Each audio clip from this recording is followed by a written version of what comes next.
There is a child sitting at a dinner table. Family all around, plates, noise, conversation. Nobody is hitting this child. Nobody is screaming at this child. Nobody is doing anything to this child. That is the problem. Nobody is doing anything. The child speaks. Nobody turns. The child laughs. Nobody looks. The child disappears upstairs. Nobody notices. That child grows up, and they carry something into every relationship, every job, every quiet moment alone. Something they cannot name. Something that feels like hunger but is never satisfied by food. Something that makes them work harder than everyone else, need less than everyone else, ask for nothing, apologize for everything.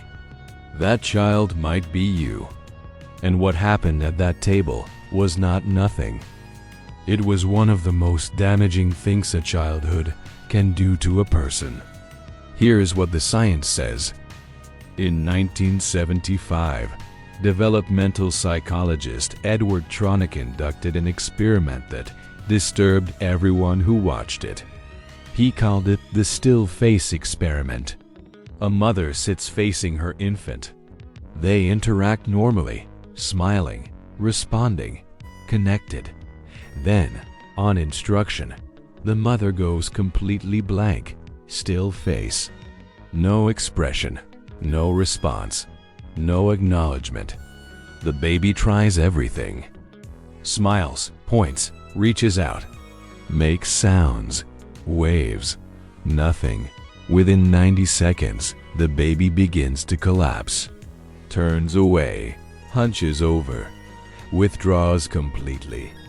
90 seconds of being ignored produced visible psychological distressing an infant. Now imagine not 90 seconds. Imagine years. Researchers at Harvard University found that children who experience a chronic emotional invisibility, not abuse, not violence, simply consistent being overlooked, show measurable changes in brain structure.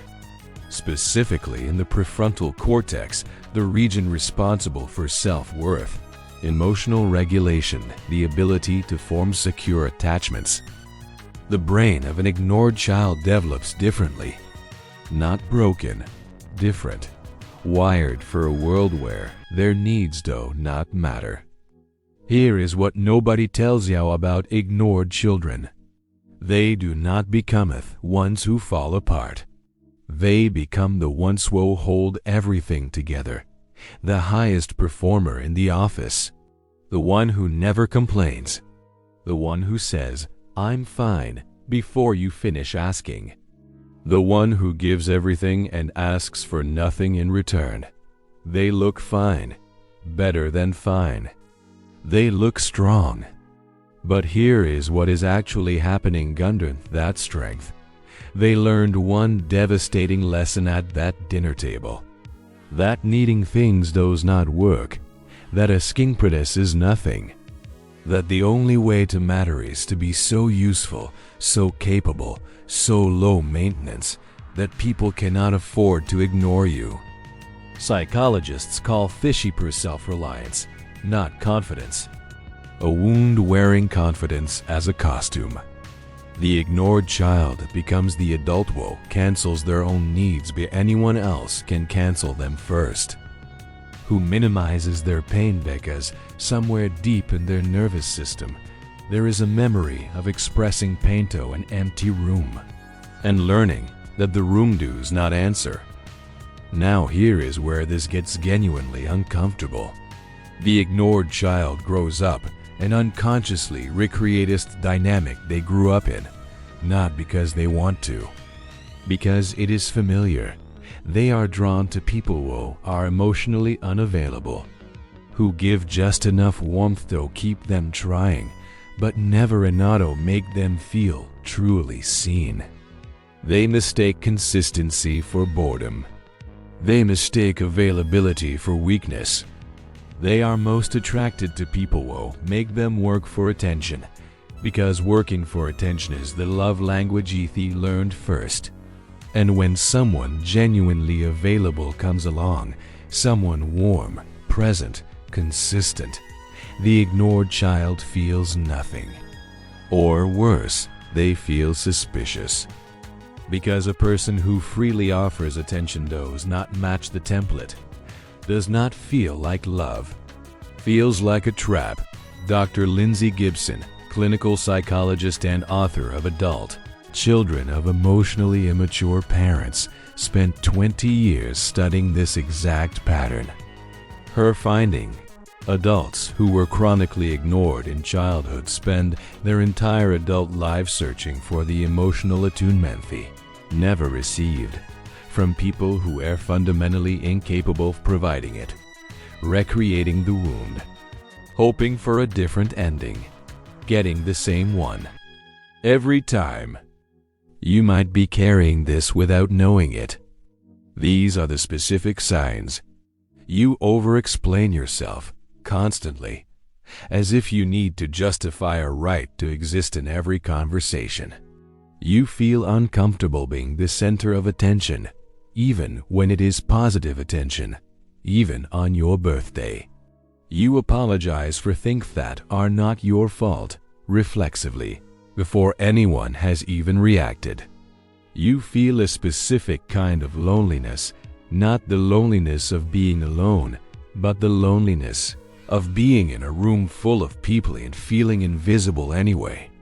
You find it almost physically impossible to say, "I need help."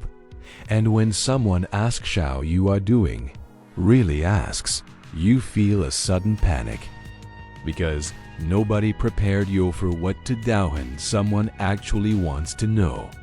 If you recognized yourself in more than two of those, this is not a coincidence. This is the ignored child still sitting at that table, still waiting for someone to turn.